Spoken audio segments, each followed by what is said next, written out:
In this video, I'm going to be talking about a few key creative software or features that creatives like me would like to see at this year's Apple WWDC. Welcome to my channel. I'm Rafael Grigor, and I'm a digital addict.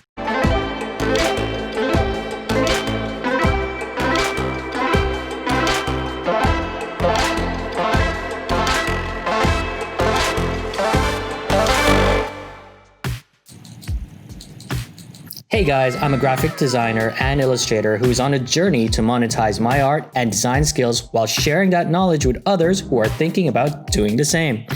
With the introduction of who I am out of the way, let's get into the video.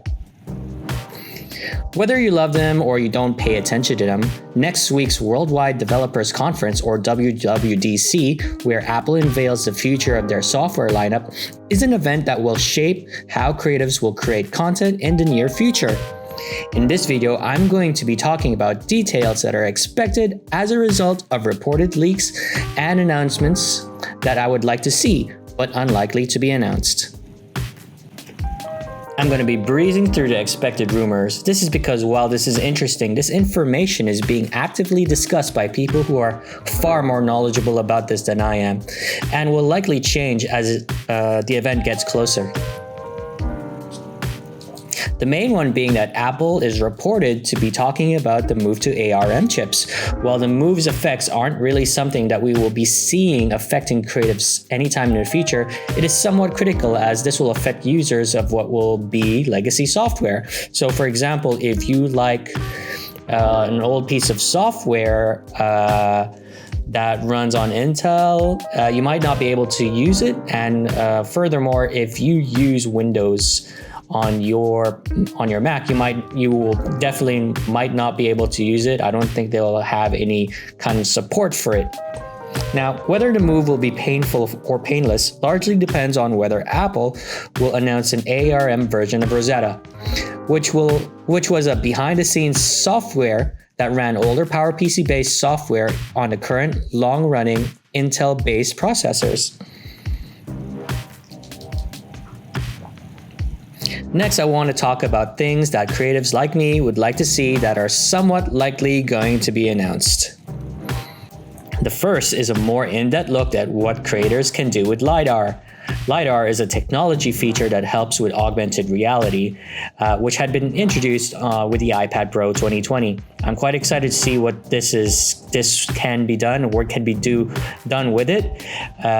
So far, there not much has been done with it, but yeah, I'm definitely expecting something to be shown at the event because it will give us a peek on what is possible in future technologies such as the highly rumored Apple glasses.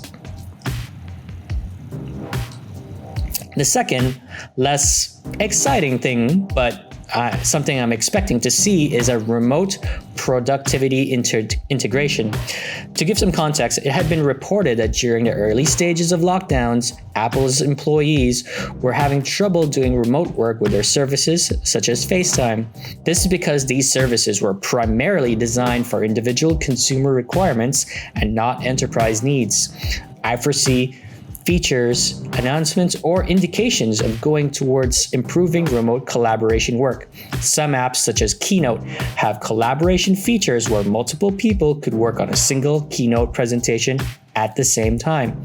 For instance, I would love to see these features integrated on their pro software such as Final Cut Pro or Logic Pro X. And talking about Final Cut and Logic Pro X, here are a few things that I would love to see but are probably unlikely to happen. Many are hopeful that this year is the year that these apps will finally come out for iPads.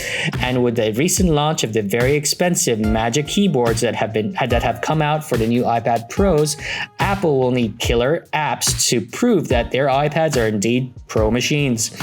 While there's little evidence that this might happen, due to my experience playing around with the latest 10.5 update to Logic Pro X, I believe that this might be the year. You see, I had previously installed the older version of Logic Pro X Demo on my 12-inch 2016 MacBook. It ran horribly, making it unusable. Out of curiosity, I tried the software again when 10.5 was released, and I was surprised that there were no memory warnings and ran quite well. As an Adobe Premiere user, if this does come true, I might consider going back to using Final Cut Pro. And finally, I would love to see a more creative-friendly, no-code development platform for creating augmented reality experiences.